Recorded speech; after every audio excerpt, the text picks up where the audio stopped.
want to feel, touch, caress the stone. Some people say, hey, that feels sensuous, or I like that shape, or in the case of outdoor pieces, people lounging and sitting around them, or perhaps on a bench, just looking at them, perhaps staring, hopefully pleased. Oh, you like that piece right there? I try and feel them and then visualize what they're going to look like and then look at them, you know. Oh, yeah.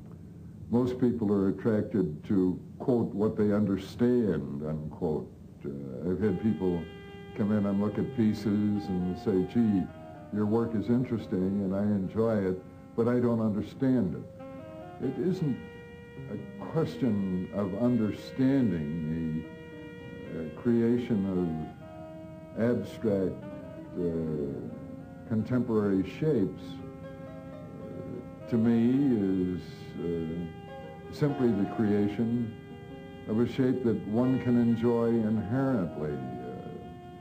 There needn't be any connection with the human body or the animal form. If the shape exists and it's pleasing, it's there to be enjoyed for solely that reason. If that is accomplished, to me, that is truly creativity. One has made a shape that hasn't existed before in this world that is to be enjoyed.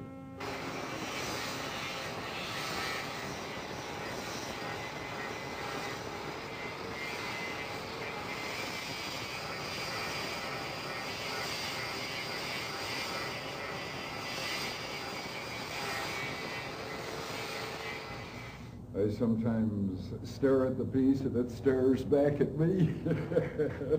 You know, we may have a little time getting compatible, but I just keep fussing and hope I get the desired result, of course. I've had occasions when pieces of stone broke off and it changed the concept entirely.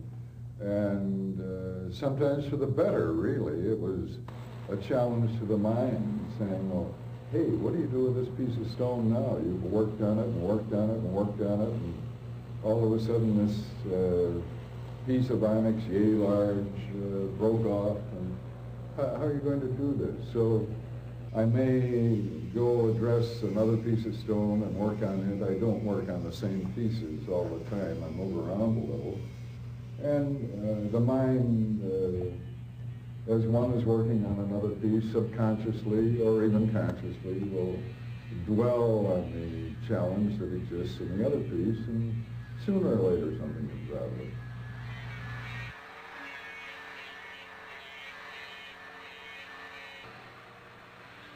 You seem to be really fond of Egyptian onyx. I'm fond of any stone that has different character, appearance than the norm.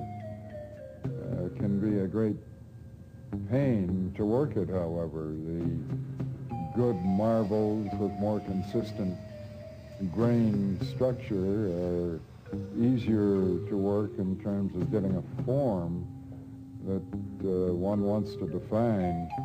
With something like this, the stone frequently controls you rather than you controlling the stone.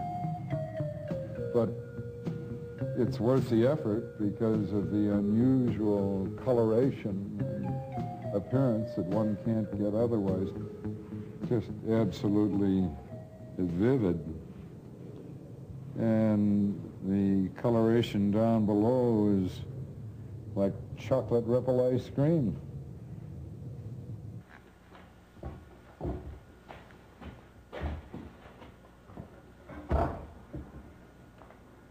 I haven't lost a toe yet, but maybe I will one of these days. I don't really know where I'm going with this piece. I started out, this piece was pretty much triangular, and it still is, and I've got to reduce that heavy bottom and skinny top or make it more interesting within. I don't just know. I've been toying with the idea of perhaps putting a face on this surface and this being a head in an abstract form. And what started me thinking about the humanoid form, although it might be vague, was this shape. There was cleavage down here in the stone, and I ground that area, and to me it suggests one leg forward and another behind, as though someone were stepping ahead. But I want to stare at it a bit more before I make up my mind with exactitude.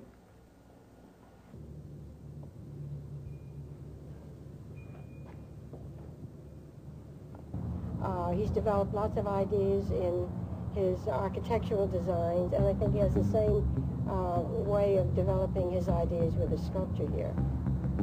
He's not afraid to take chances with materials and subject matter.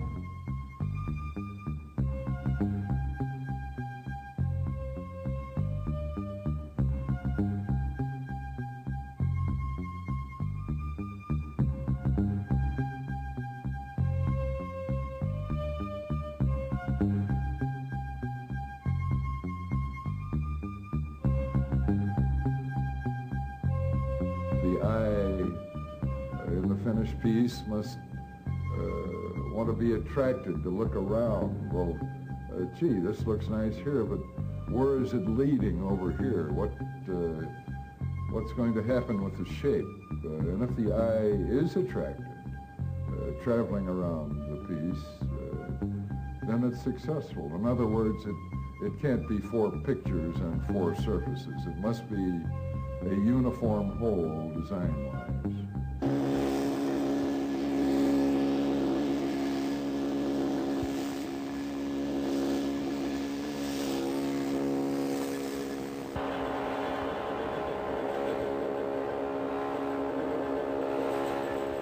This neck will indent even more so that this projection of the face will be greater, the face being on this side, and to accentuate that projection, this has to come in a good deal more. That's why it's marked.